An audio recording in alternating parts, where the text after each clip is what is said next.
Hello दोस्तों, नमस्ते। Fantasy groupie में स्वागत है। कल Bangladesh women's versus India women's का जो मैच हो उसके बारे में प्रेडिक्शन करेंगे। अब तक इन दोनों के बीच में 2 मैच इस श्रृंखला के हो चुके हैं। 2 में से 1 match Bangladesh, 1 match India women's ने जीत चुका है। और ये महिलाओं का बहुत शानदार खेल है जिसमें यंग टीम दोनों तरफ से, बांग्लादेश की तरफ से भी, इंडिया की तरफ से भी बहुत शानदार प्लेयर अभी उभर के आए हैं।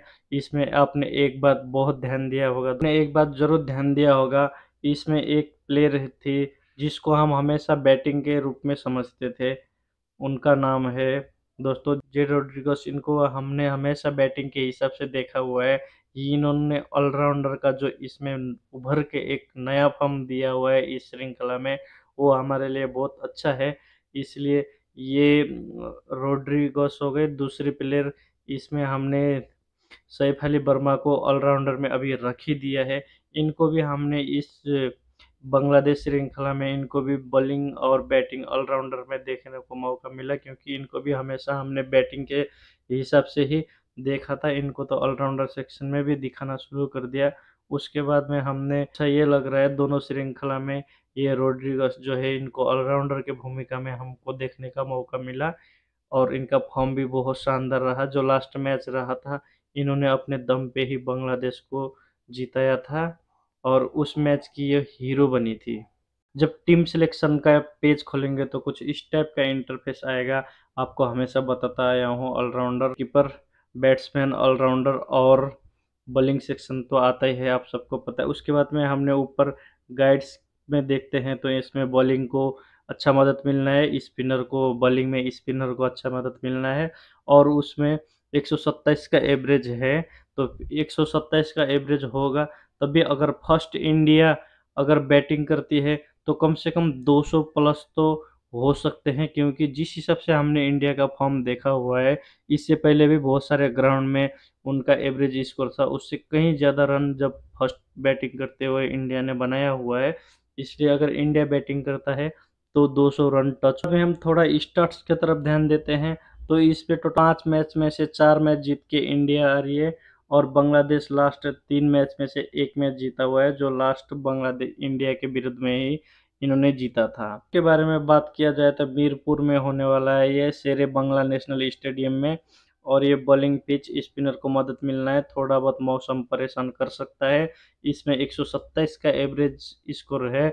इसमें टोटल 69 विकेट गए हैं, उसमें से स्पिनर को 43 और पेसर को 26 विकेट गए हैं। हेड टू हेड बात करें तो अभी तक जो इस लास्ट 5 साल के अगर हिस्ट्री में देखा जाए तो इसी सीजन के 2 मैच हुए हैं। 2 मैच में से एक बांग्लादेश, एक इंडिया वुमेन्स ने जीता हुआ है। देख सकते हो दोस्तों, ये इससे पहले बांग्लादेश पहला जो मैच जो बांग्लादेश जीता था इंडिया को, उस इसी शेरे बांग्ला नेशनल स्टेडियम में हुआ था।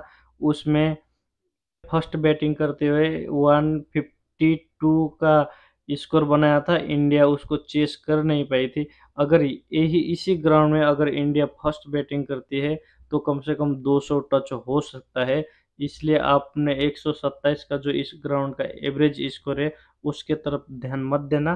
कम से कम इन बांग्लादेश ने भी फर्स्ट बैटिंग करते हुए 150 क्रॉस कर ही लिया था। अगर इंडिया फर्स्ट बैटिंग करती है तो 200 के करीब करीब आप सोच के चलना है, उसी हिसाब से अपने टीम बनाना है। बल्कि इसमें टॉस की हिस्ट्री देखा जाए तो इसमें सबसे टॉस जीत के फर्स्ट बॉलिंग करने वाले ने 100% उन्होंने फर्स्ट बॉलिंग किया है और उसमें से किसी ने भी अब तक नहीं जीता है। इसमें सेकंड बॉलिंग करने वाला अर्थात फर्स्ट बैटिंग करने वाले का ही इसमें विनिंग होता है। हमने जिस तरीके से ये हिस्ट्री देखा उस हिसाब से फर्स्ट बैटिंग करने वाले को विनिंग करने का चांस ज़्यादा है। और इस ग्राउंड में अगर हम देखते हैं तो दोस्तों इन प्लेयरों ने यहाँ पे बहुत शानदार फॉर्म दिखाया है। निगर सुल्ताना, इन्होंने उनका एवरेज स्कोर है 69 और स्ट्राइक रेट है 60 प्लस का। उसके बाद है लता मंडोले, उन्होंने 3 मैच खेला हुआ है, 28 का उनका स्ट्राइक एवरेज रन है और 60 प्लस का उनका स्ट्राइक रेट है। उसके बाद में इसी हिसाब से आप देख सकते हो दोस्तों, इसमें इंडिया के है नहीं इसलिए हम इसमें चर्चा नहीं करो तब भी चलेगा। अब हम टीम किस तरीके से बनाना है उसके तरफ हम जाएंगे। बनाना है उस हिसाब से अगर देखा जाए तो हमने सबसे पहले विकेट कीपर सेक्शन में हम देखेंगे तो अभी तक खेलते हुए नजर आती ये दोनों ही प्लेयर है, निगर सुल्ताना और यशवंतिका भाटिया। ये दोनों प्लेयर हैं और इन दोनों प्लेयरों में से आप देख सकते हो दोस्तों, यहाँ में सिलेक्शन परसेंट के हिसाब से भी निगर सुल्ताना और इनका फॉर्म भी वनडे में दोनों मैचों में बहुत शानदार रहा है और इनका भी इतना बुरा तो है नहीं। हम इन दोनों में से कितने टीम बनाते हो उसी हिसाब से आपको सेलेक्ट करना है। अगर 4 टीम बनाते हो तो 2-2 के साथ आप जा सकते हो क्योंकि इन दोनों का इतना डिफरेंट है नहीं, आप किसी को भी सेलेक्ट कर सकते हो। मैं आइडिया देने के लिए मैं इनको सेलेक्ट कर लेता हूँ। उसके बाद में हम बैटिंग सेक्शन में जाएँगे, तो बैटिंग सेक्शन में इनका इतना ख़ास फ़ॉर्म नहीं रहा है, फिर भी ये एक बहुत शानदार प्लेयर होने के साथ हम इनको ड्रॉप नहीं कर सकते। अगर इनको ड्रॉप करोगे तो आपको नुकसान भी हो सकता है, ये अपना गियर किसी टाइम भी चेंज कर सकती है, इसलिए हम इनको सेलेक्ट कर लेना है। अगर उस पर है एच कर को आप चाहो तो ड्रॉप कर सकते हो क्योंकि ये ऑलराउंडर तो थी, अभी ये बैटिंग सेक्शन में है तो बैटिंग करती है, इनका फॉर्म इतना खास नहीं है। अगर ये खेलती भी है तो इनका फॉर्म इतना खास नहीं है, इसलिए आप इसको ड्रॉप कर सकते हो। जे रोड्रिगस है, इन इसी दोनों तरफ के अगर प्लेयर की जो टॉप लिस्ट में अगर देखा जाए तो ये 1 नंबर है और इसलिए इनको आपने सेलेक्ट करना ही है। अभी तो ये बॉलिंग और बैटिंग दोनों की तरफ से अटैक कर रही है, इसलिए आप इसको तो छोड़ने के बारे में सोचना ही नहीं है, आँख बंद करके ले लेना है। उसके बाद में आप हरलीन देओल जो इंडिया की तरफ से खेलती है, इनको आप ड्रॉप कर सकते हो। इनका बारी आता है तो सबसे नीचे आता है और ये इतना ख़ास फ़ॉर्म में है भी नहीं है। उसके बाद में एम खातून है, ये आर मौनी है, ये बांग्लादेश की तरफ से दोनों प्लेयर है। ये इनका फॉर्म इतना शानदार तो है नहीं इंडिया के सामने, फिर भी आप देख सकते हो क्योंकि ये जो एम खातून है इनका चलने का चांस ज़्यादा हो सकता है क्योंकि ये कई बार इन्होंने अपने ऐसा ही जिस तरीके से हमने स्मृति मंदाना के बारे में बताया था, ये अगर चलती है तो किसी टाइम भी अपना गियर बदल सकती है। उसी तरफ से ये एम खातून भी है, ये चलेगी तो ये किसी टाइम भी अपना गियर बदल सकती है, इसलिए चाहो तो आप इनको ले सकते हो दोस्तों। मैंने इनको पिकअप कर लिया है। हमारा विकेट कीपर सेक्शन में और बैटिंग सेक्शन में हमने 4 प्लेयर सेलेक्ट कर लिया है, वो आप देख सकते हो। अगर इसमें आप इनको चेंज करके दूसरी जो बांग्लादेश की विकेट कीपर है उनको भी रख सकते हो क्योंकि वो भी बहुत शानदार फॉर्म में है इस टाइम। सेक्शन में देखते हैं दोस्तों, दीप्ति शर्मा इस सीज़न में कुछ खास इनका जलवा देखा नहीं है, फिर भी ये बहुत शानदार प्लेयर है। आपने देखा ही होगा 94% ने इनको सेलेक्ट किया हुआ है और ये वैसे सेलेक्ट नहीं किया है, लोग इनको जानते हैं, इनकी फॉर्म के बारे में आप लोगों को भी सबको पता ही होगा दोस्तों। ये भी किसी टाइम भी अपना गेम बदल सकती है। उसके बाद में अगर ये सैफ अली वर्मा अगर खेलती है तो इनको भी आपने सेलेक्ट कर लेना है क्योंकि ये बहुत शानदार प्लेयर है। इनको लास्ट 2 मैच में खिलाया तो नहीं गया है, इस हिसाब से इनको हम बोल तो नहीं सकते हैं खेलती है नहीं खेलती है। अगर ये खेलेगी तो इनको भी आपने सेलेक्ट कर लेना है। दोस्तों, आर खान के बारे में मैं आपको बताता हूँ। बांग्लादेश की तरफ से एक बहुत शानदार ऑलराउंडर की तरफ से उभरती हुई एक प्लेयर है और इन्होंने लास्ट मैच में बॉलिंग में उन्होंने 35 ड्रीम पॉइंट दिया था और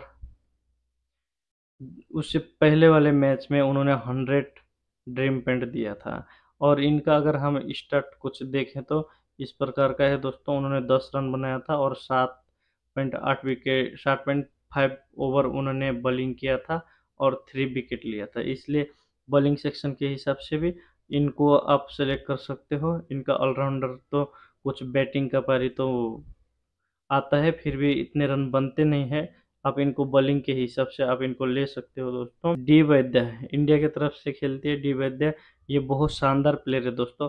आप इनको और एक और को, इन दोनों को ऑलराउंडर के हिसाब से ले सकते हो। ये बॉलिंग बैटिंग दोनों में से बहुत शानदार अटैक करती है। हमारा टीम कुछ ऑलराउंडर तक पहुँचते पहुँचते हमारा टीम कुछ इस टाइप का बना। हम बॉलिंग सेक्शन में जाते हैं तो बॉलिंग सेक्शन में हमने एक बात यहाँ पे नोट करे थे सबसे पहले, बॉलिंग पिच तो है, उसके साथ-साथ में स्पिनर को बहुत ज़्यादा मदद मिलता है। तो हमने जैसे इसमें हम देख सकते हैं दोस्तों, ये भी स्पिनर थे, इनका भी 123 का इनका ड्रीम पॉइंट है, ये भी स्पिनर है दोस्तों। और ये स्पिनर है, ये इतनी चली तो नहीं, बांग्लादेश इंडिया की तरफ से खेलती है। उसके बाद में फास्ट बॉलर को भी यहाँ पे बहुत शानदार एम अख्तर ने फास्ट बॉलर होते हुए भी उनका पॉइंट ठीक-ठाक है। इसलिए इस ग्राउंड में हम ये बात नोट कर सकते हैं, यहाँ पे ऑलराउंडर भी चलते हैं, फास्ट बॉलर भी चलते हैं। वैसे तो इसमें दिखाया गया है कुछ मैचों के रिपोर्ट के अनुसार स्पिनर को बहुत ज़्यादा मदद मिलता है, फिर भी हमने ये फास्ट बॉलर को भी ले लेना है। डिफरेंट तो बहुत ज़्यादा थे, आपने देखा होगा 69 विकेट में से 42 विकेट स्पिनर के थे। 69 ओवर विकेट में से 42 विकेट स्पिनर के थे, बाकी 29 विकेट के कुछ-कुछ आसपास फास्ट बॉलर के थे।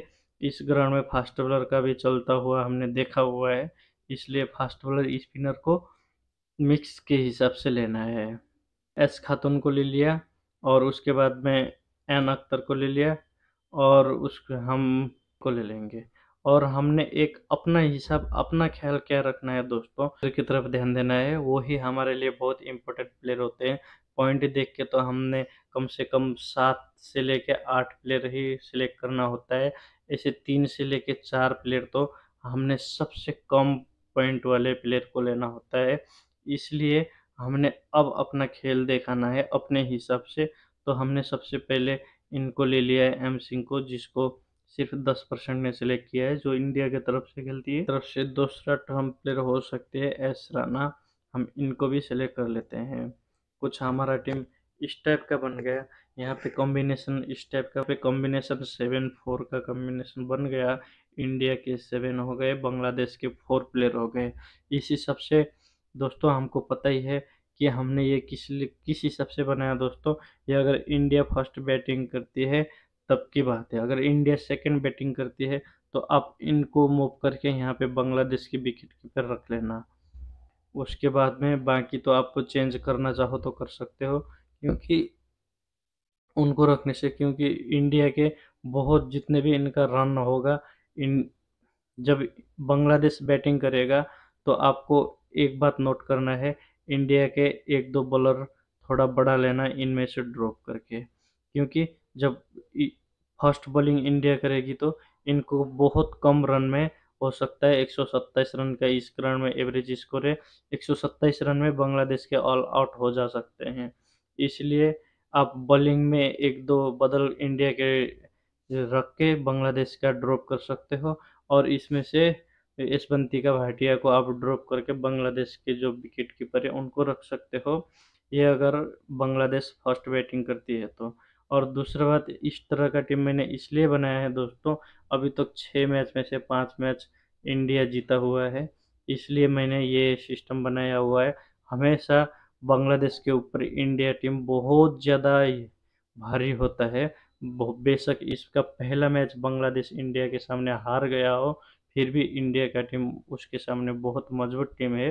इस हिसाब से मैंने ये 7-4 का कॉम्बिनेशन बनाया हुआ है दोस्तों। ये एक टीम, मैंने आपको टीम बनाया नहीं है दोस्तों, ये मैंने सिर्फ आपको एक आइडिया दिया हुआ है। इस आइडिया के थ्रू आप भी टीम बना सकते हो दोस्तों। ये बहुत बहुत धन्यवाद। आपका दिन शुभ रहे। थैंक यू दोस्तों।